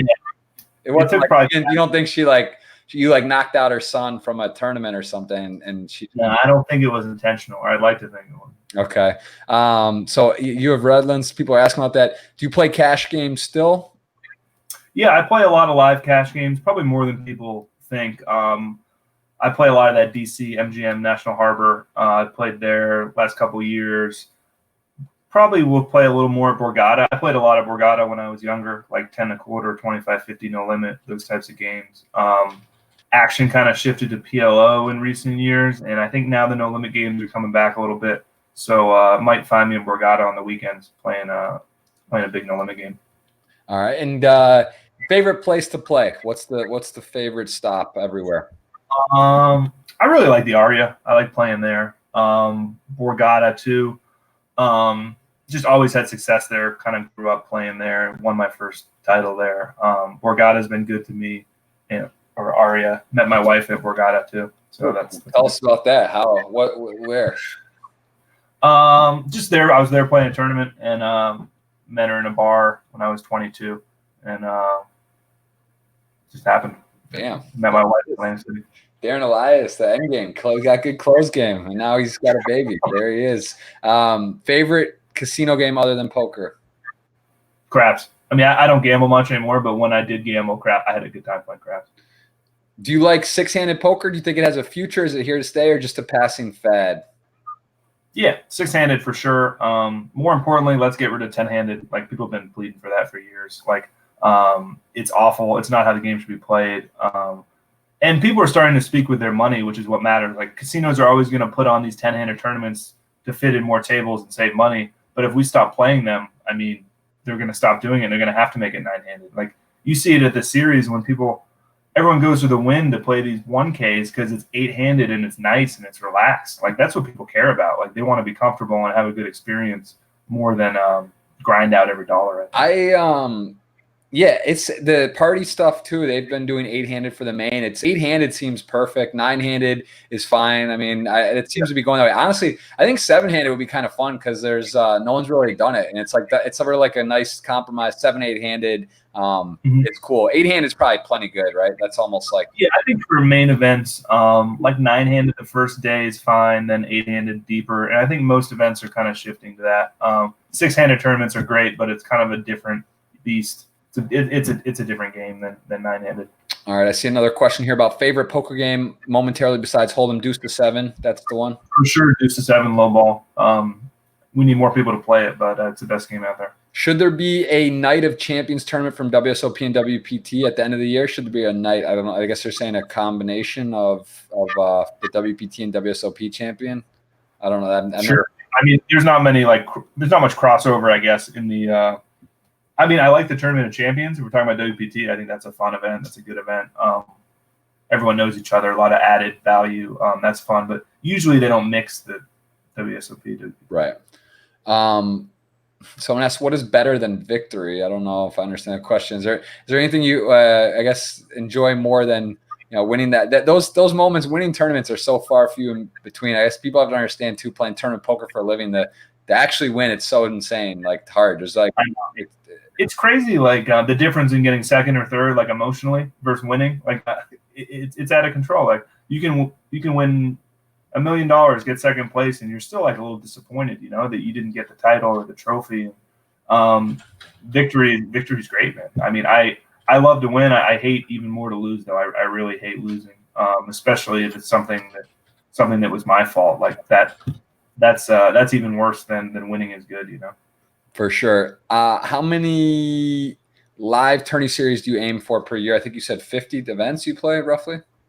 Yeah, I checked my numbers. Like the last 3 or 4 years, I played almost exactly 50 or 55 tournaments. And with the WPT, usually you don't get many tournaments per stop. Like I kind of like that. I don't like being in the same place 2 weeks and playing 15 events. Like I don't really like that. So I'll go to a stop, play the main event. Maybe they have a high roller, 2 tournaments a week. Get back home, rest for a week or 2, then go out and play another one. That's kind of the schedule I'm most comfortable with and do well in. It's nice. They throw in like a 25K now, right? Or it's like a 10K or side. Yeah. Usually have 1 or 2 or a couple. Yeah, if you can get a 25K high roller in a main event, like I'm happy with that. I'm there. Right. What age did you learn to play poker? Well, I mean, I used to play 5-card draw with my grandma when I was like 8. Real young, we used to play 5-card draw, and I don't know if that counts. I didn't play Hold'em until Moneymaker, so like 16, I guess. But I played a lot of cards growing up, and we played some poker, mostly heads up. I play heads up 5-card draw with my grandma, which was pretty savage. That's awesome. She was tough. She was tough, man. She had the stand pat bluff, She'd stand pat bluff an 8-year-old, which is pretty strong. Man, no wonder. Well, look what she did. She's trained a champion, and now you are. Someone asks, how have you been able to be so good for so long at tournaments? You're crazy good. So yeah, give us the full recipe. What's the thing you think that you're doing without giving away a special secret, do you feel that at the table, you touched on it earlier, that you just really feel you have a good idea of how people are playing Rex play and how to combat the different strategies? You just pay attention to a lot of information now. You're really in tune. Is the focus and awareness at the table one of your biggest strengths, would you say? I'd say so, yeah. Being observant, making adapting to what people are doing. But you also have to have a good fundamental understanding of the game. You have to be playing the right ranges from the right positions. And I developed a lot of that stuff playing online, where I was fundamentally sound. I mean, you get a lot of these good field players who are observant and do make exploitative plays, but they can't really win at high stakes because their fundamentals are so bad.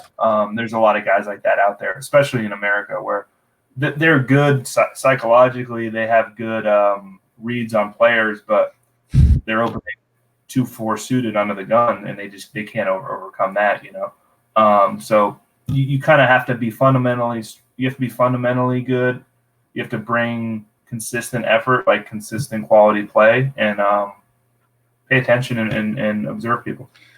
I'm not trying to pull up specific people or names or whatever. I'm not looking to stir the pots, but just like curiosity. Someone like a Chance Corneth or Charlie Carell, who pride themselves on live reads. They say they're the best in the game at this.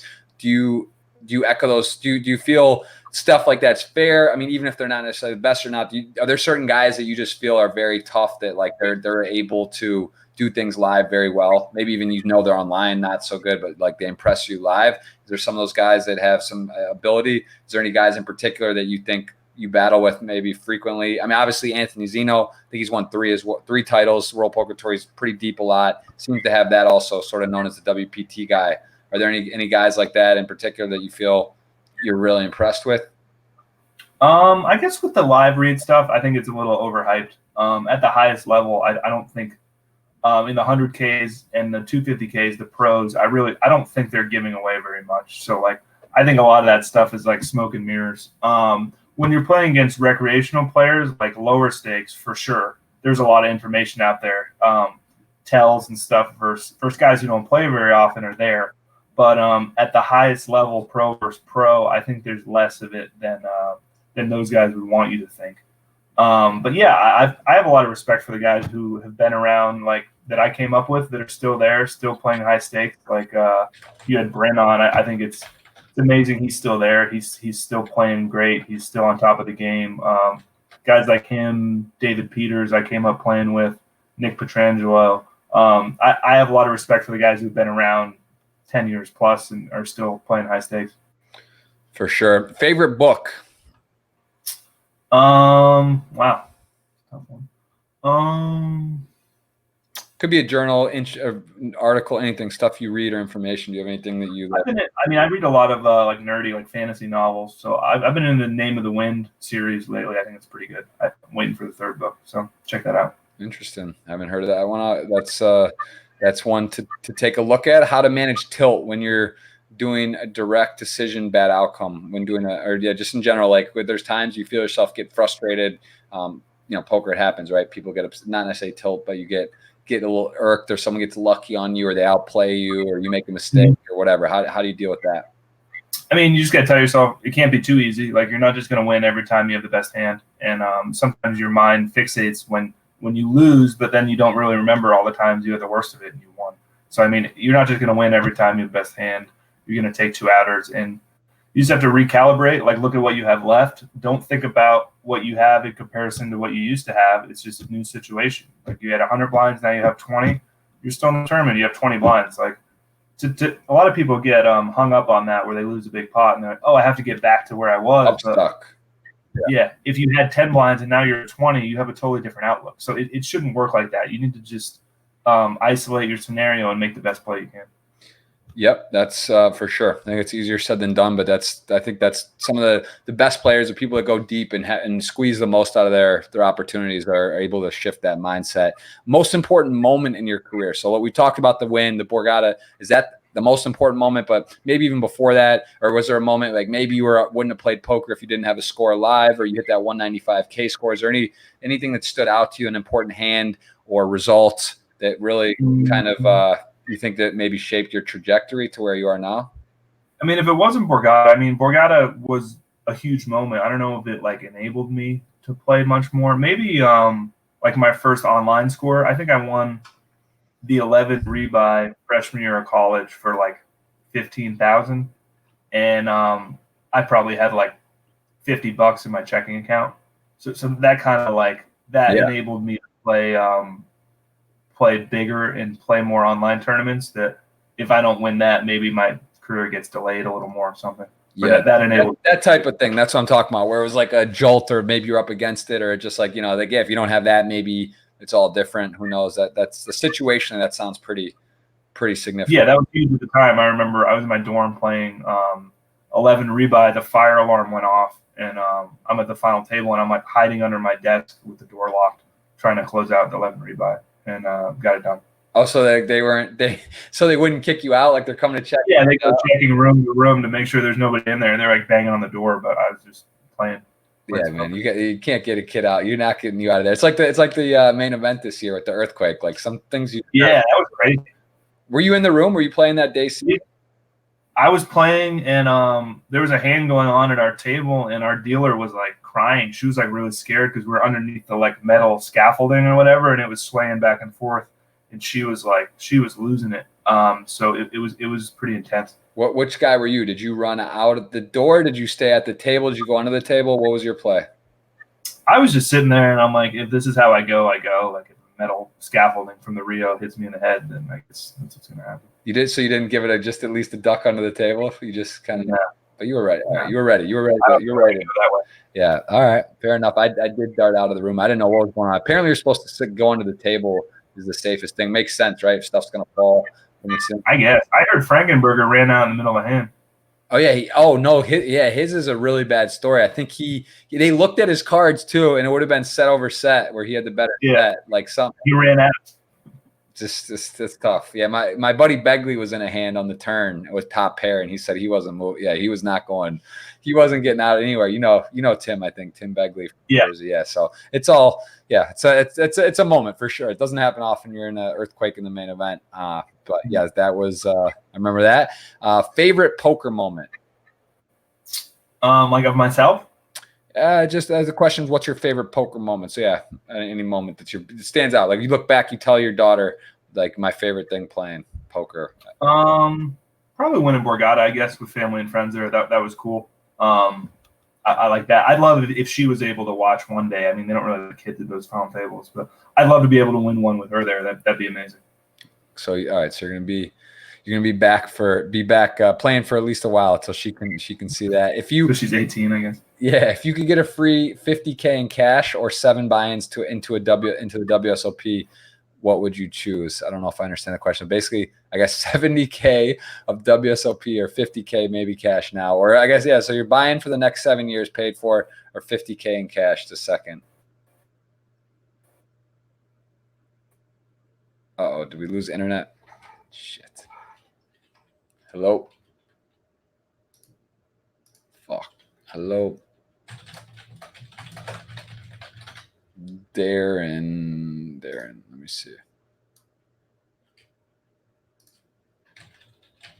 I think he disconnected.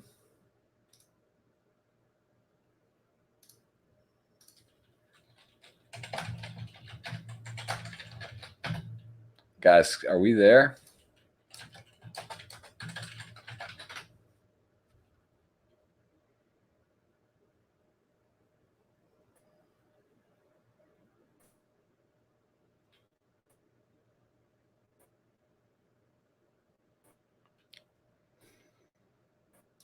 Hello.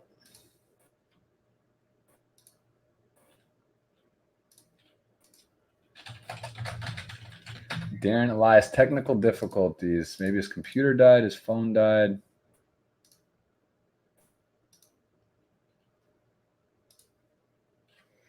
Oh, spilling water. It's never easy. I'll tell you what, guys. Hold tight.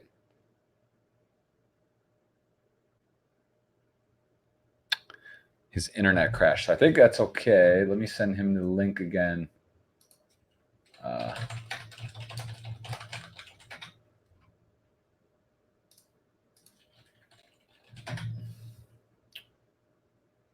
Hang tight.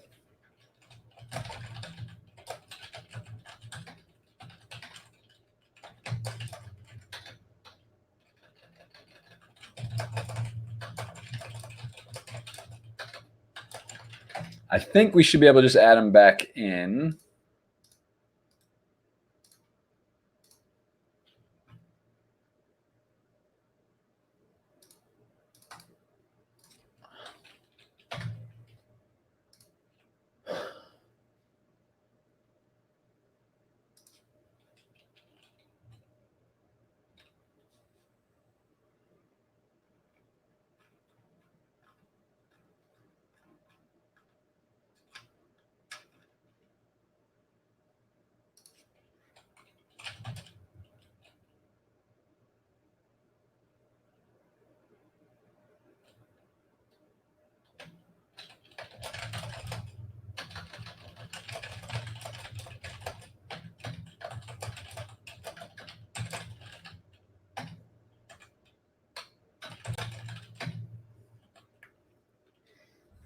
Darren is tanking. Yes, he needed a breather. That's all right. We'll just pretend it's a bathroom break. And we'll be back in a sec. So hang tight.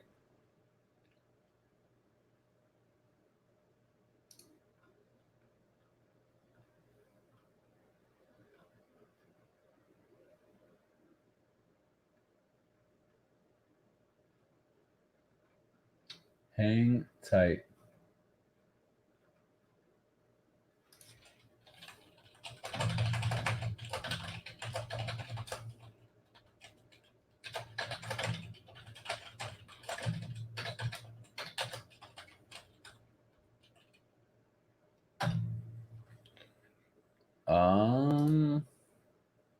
Let's see.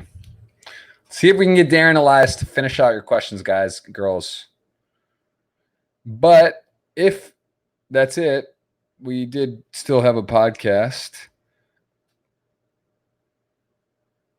And we did go through everything and just going to miss some of your questions, which would be unfortunate. Looking through here on the side, you have a chance. We're going to do a $55 ticket giveaway here.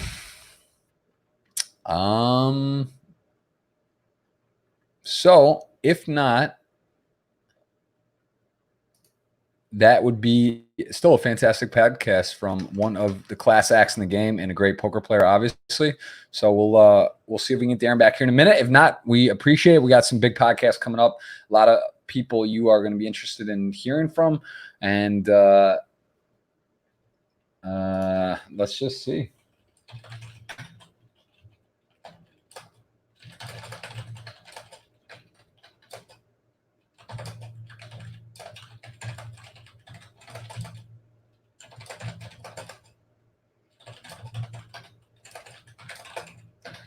We did answer some questions. I just spilled some water. And, you know, things don't always happen exactly perfect. That's just part of life. So let's see if we can get Darren Elias back on here. If not, we're going to go ahead and finish out the day. So we'll give it another minute. Oh, he's joining. We might get him back. He said he's joining. He's going to come back. What a champion. You know, he doesn't just want, he could just roll out. He's going to answer the questions.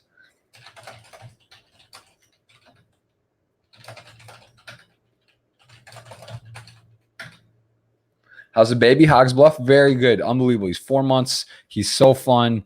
Every day, more fun. It's great. It's really, really, really nice. Thank you, Hogs Bluff, for asking. Darren is tanking Pac-Man 69. 15 on.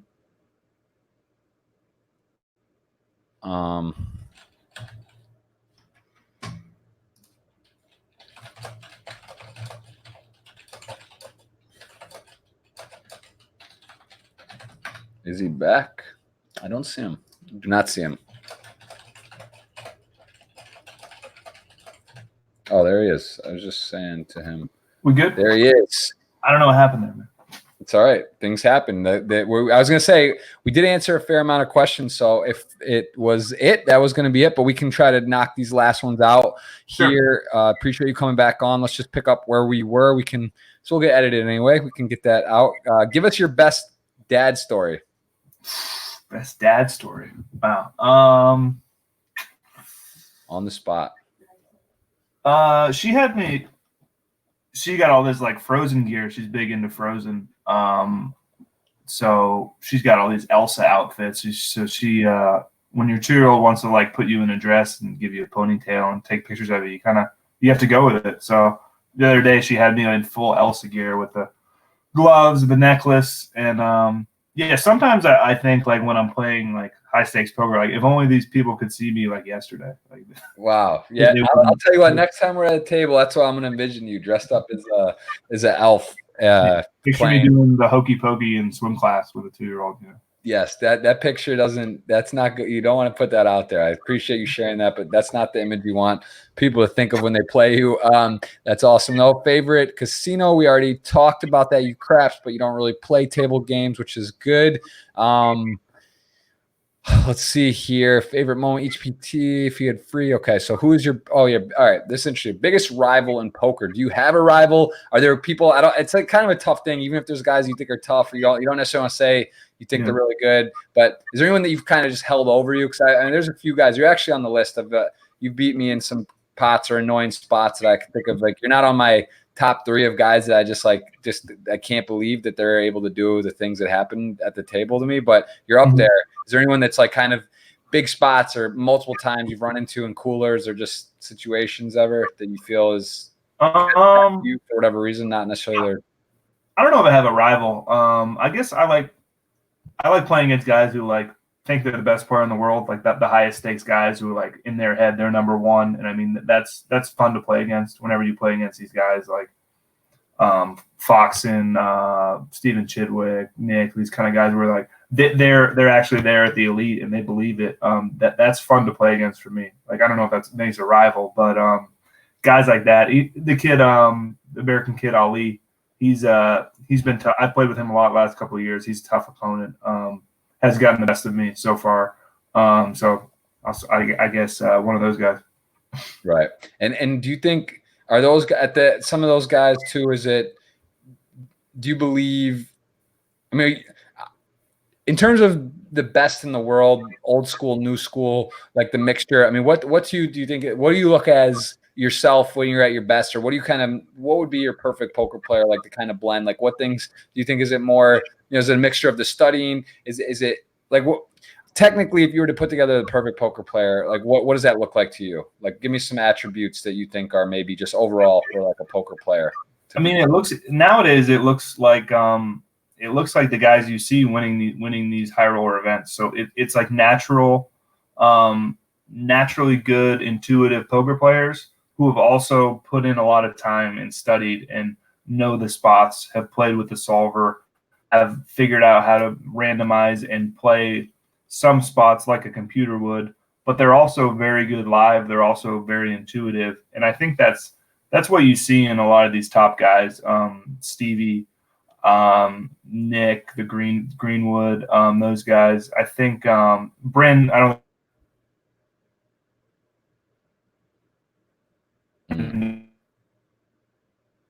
Are you there? Did we lose you? Looks like a cut. Sorry. You there? Yeah, you there? Yeah. Yeah, I'd say most of the top players nowadays both have this intuitive like gift, and they also work hard and study. So it's kind of you need both nowadays. Right. Do you still play a lot more now, or are you a recreational player and play not as much due to family? Like, would you say your volume has dropped? It has dropped since family for sure, but like, is it significantly dropped? Or? No, I would say it's not significant. And even before I had a daughter, I kind of cut out a lot of the international trips to Europe and stuff. I don't play a ton internationally anymore besides Canada and the Bahamas. So no, I'm still here. I'm still out here playing. What is your favorite sport and or video game? I guess sport, we used to play water polo, but what do you enjoy? Like, do you play with friends? Do you like basketball? Any sports you like to mess around with? I don't play it. I like racket sports like tennis, racquetball, ping pong. I've been getting into golf a little bit lately. I'm awful, but I'm trying to learn. So I might put some time in.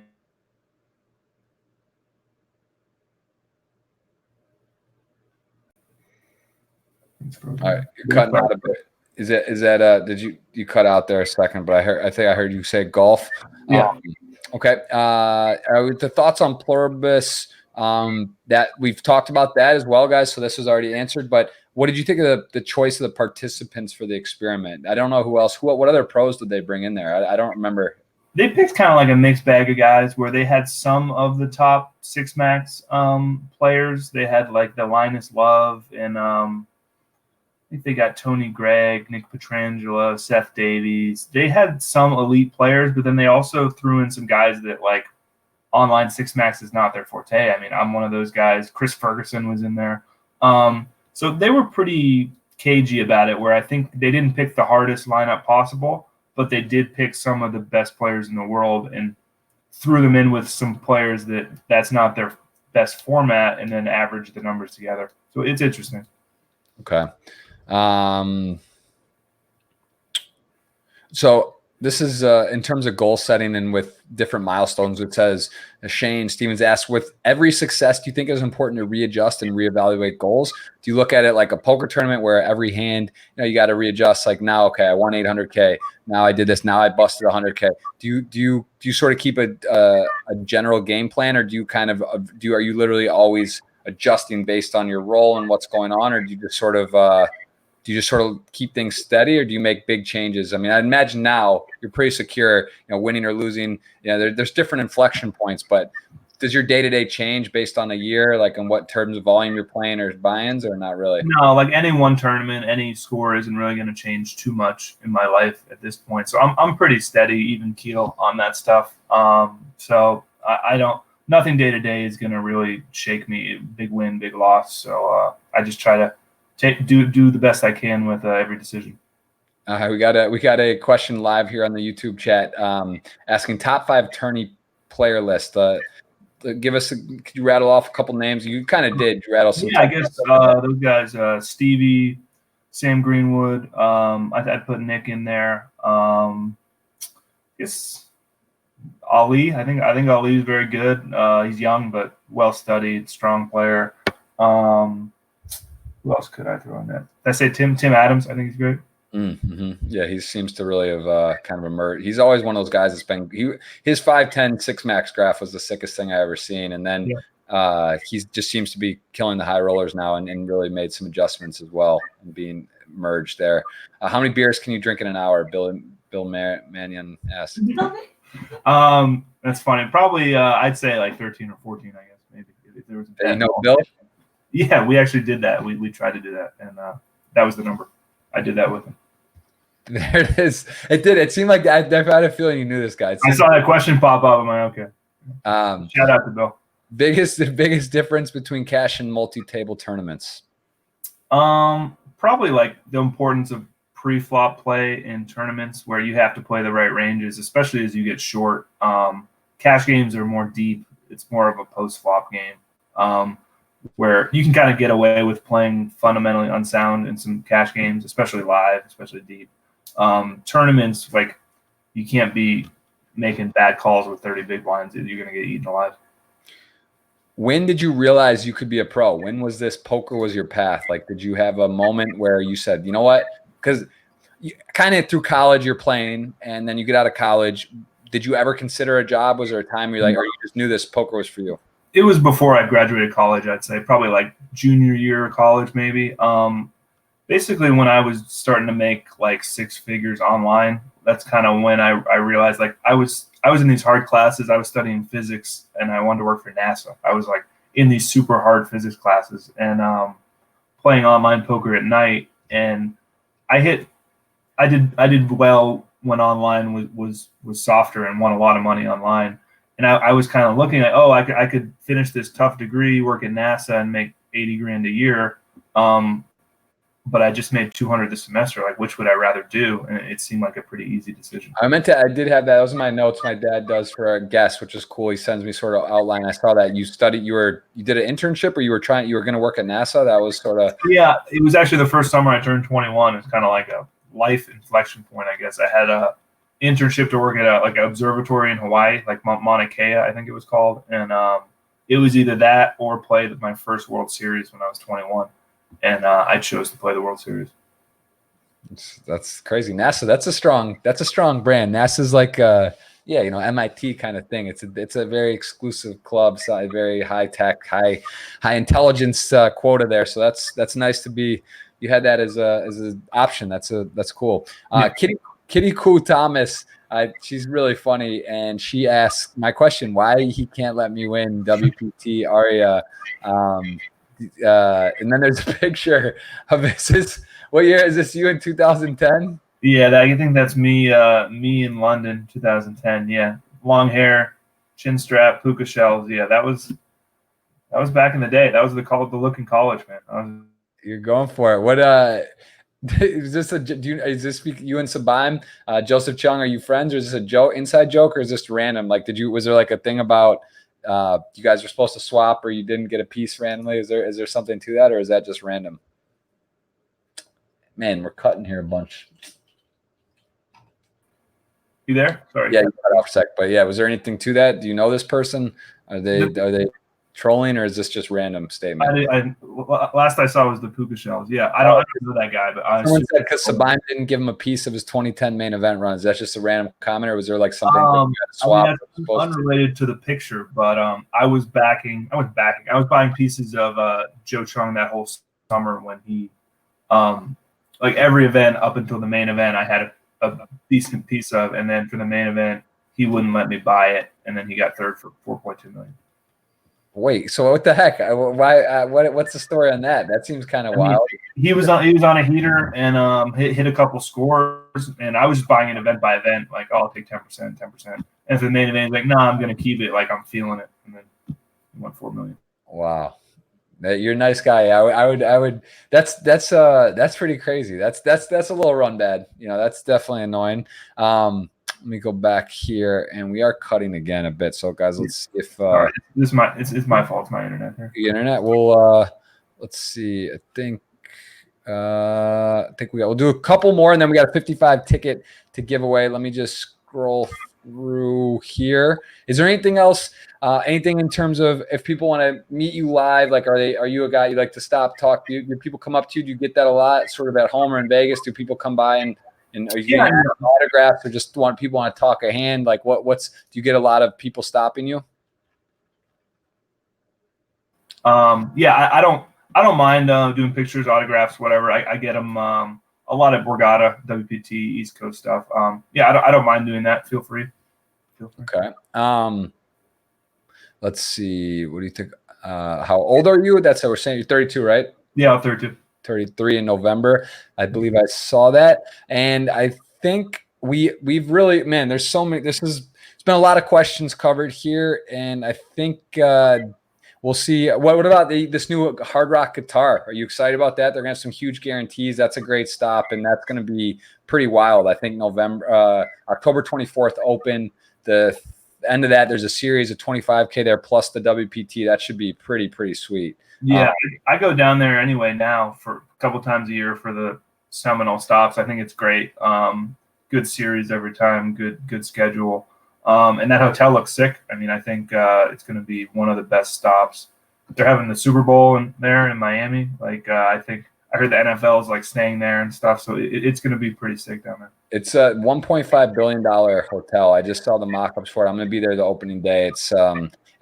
24th. It's going to be special. I think honestly the guarantees and the things they can do there. I mean, I think they could do some 20 million type stuff. Like it was 450 rooms. They're adding 900. So like that's going to be, they'll have almost 1,400 rooms on property. It's already sold out that weekend. And yeah, I think Tony Burns and these guys, they really got their stuff together. They're ready and they're equipped for some cool stuff. So that should be fun. That's my backyard. You got to come down, bring the family, hang out. You got to meet the babies, can hang out. And yeah, man, we appreciate it. We're going to do one giveaway here. I'm going to let you choose when. Let me just grab this thing. You're going to get a $55 ticket courtesy of Darren and Party Poker. We're going to do this quickly, and you tell me. What's that? let's give away some money. Yeah, man, 55. It's not nothing wrong with that. The internet here is all right. We got it. We're good. We're gonna pick a winner. I'm gonna drop it in. You tell me when to do it. Someone's gonna win it. You just tell me when. What, I just say when? That's it? Yep. When? Boom. Someone's got a 55 ticket. It is Sexy Hugh. Sexy Hugh, go ahead. 55 ticket. We're gonna go ahead and give you that. I think you've won one before. And Darren, I think that is going to be it. So I will see you, I guess, on the next stop for you. Give us this next month or two coming up. Well, I think I'm going to London the 10th. I'm probably going to play the last couple high roller events there. Then I'll be back East Coast, WPT Borgata, Maryland, Jacksonville. So maybe I'll see you. You'll hit that. You'll hit the pretty much the WPT. It's sort of East Coast. Those stops come up. I actually never been to WPT Maryland. I had moved out of there before. Those field sizes are reasonable too, right? It's like 200, 300, 400 or 500. Yeah, we probably get 400. They got a new hotel at the casino. Yeah, it's like your stomping grounds. Got to get back over there. I have not been to a WPT there, so that would be cool. Borgata, I know, is coming up as well. So you're basically go to London and then right to the Borgata? Yeah, pretty much. I think it's really close. So it'll depend how the Super High Roller Bowl goes. Nice. Well, listen, if you want to post Stakings, man, let's chat. I would love to. I want a piece, so I want to be, I want to get on there. Let's see if we can make it happen. We'll see. All right, Darren Elias, everyone, thanks so much, man. We'll see you very soon. One of the great guys in poker, one of the all-time, the number one WPT tournament title guy. He's got a lot of records, and he's got a lot more poker to play. Darren, thanks again. We'll see you soon, man. Appreciate the time. Thank you. See you. Darren Elias, everyone. Check him out on his socials. Old Money D on Instagram. And then, of course, at Darren Elias there, him with Doyle. Clean shot, rocking it, just playing with the boss. So we'll see Darren soon, and keep an eye on him, guys. Give him a follow, and you will not be disappointed. So thanks, Darren. Cool.